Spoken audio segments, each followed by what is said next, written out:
Good morning. Next theory in our chapter is Politico-Eco-Bureaucracy theory. Politico-Eco-Bureaucracy theory. Some bureau means employees, may cooperate with one another and be complementary, while others will compete with each other. We know the politicians are competing for election. Sometimes they are very cooperative, but they are working as a complementary and with a competition mind. Analysis of the behavior of bureau and its bureaucrats and their roles in resource allocation must pay specific attention to the motives and objectives. This type of analysis has been developed by Weber, Niskanen and Breton. So they developed this politico-economic theory.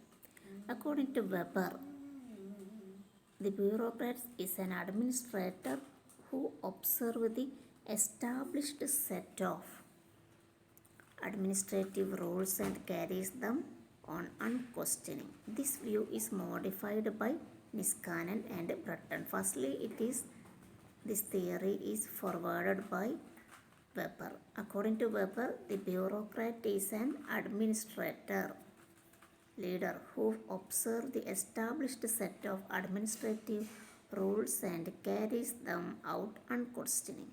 This view is modified by Niskanen and Breton. According to them, bureaucrats act as a utility maximizer. Every bureaucrats are trying to increase their utility.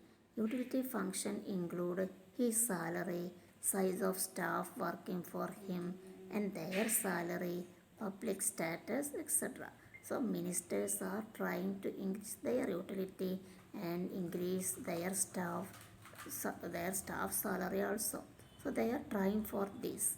It depends upon budget. So they try to maximize budget. Taking into consideration such bureaucrat behavior, it is necessary to explain the output decision of the bureaucrat. Like non-profit making private sector organizes monopolies, the bureaucracy is insulated from competitive forces. Monopolist chooses level of output that when sold in market will maximize profit, but others will try to increase amount in treasury through budget.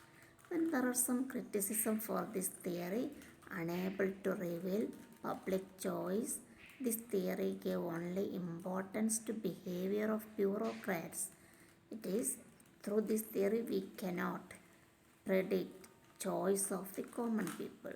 This theory only importance to the behavior of bureaucrats only.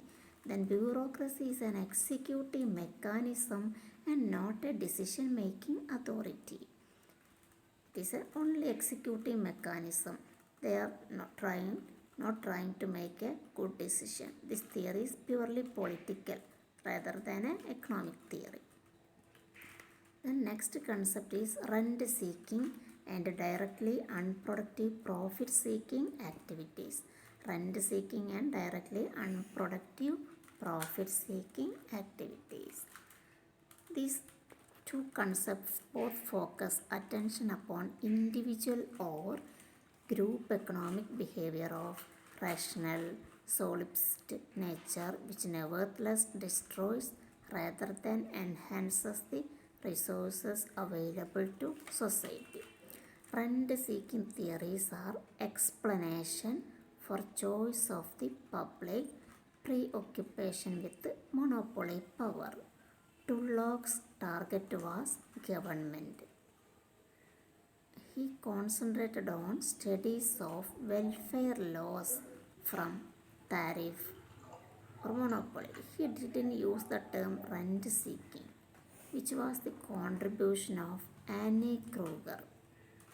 The public choice concept mainly discussed in 1971 with the Tulloch's important paper on the cost of transfers.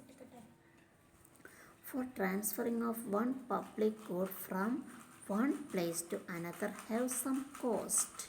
So possibility of transfer would attract rent seeking and rent protection.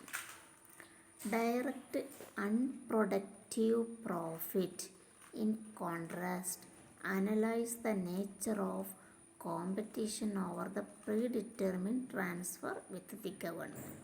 Direct unproductive profit explained by Annie Kruger in 1974. She developed a formal rent seeking model which she applied to the restriction of international trade by quotas, thereby deriving the first complete empirical estimate of the welfare laws implicit in this form, trade and protection. She argued that individuals compete for the right to import in order to win the monopoly rents associated with such a right.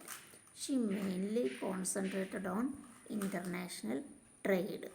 Rent-seeking activities relate to subset of the broad class of what are defined here as direct unproductive profit.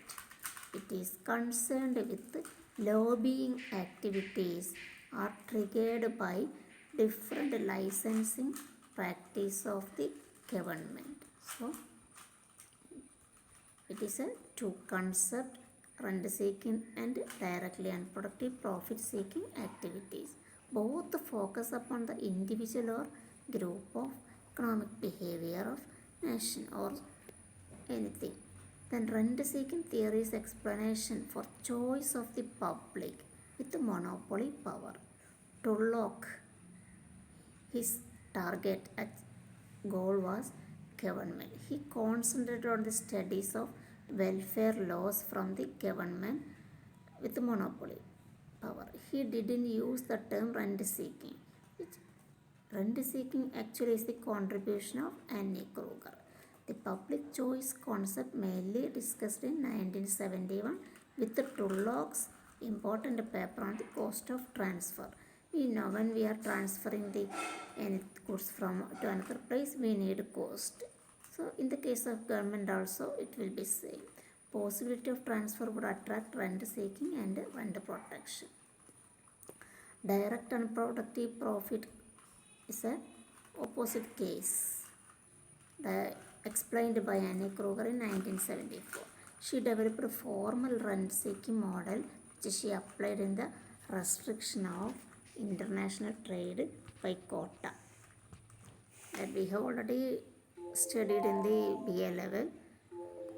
Some customs duties and quotas and import duties are fixing to control international trade, thereby deriving first complete empirical estimate of the welfare laws implicit in the form of trade and protection. Then she argued that individuals compete for the right to import in order to win monopoly rent associated with such a right. She mainly concentrated on the international trade theories only. Rent seeking activities relate to subset of the broad class what are defined here as direct and productive profit. It is concerned with the lobbying activities which are triggered by different licensing practice of the government. Okay, today we have finished our first chapter. Thank you.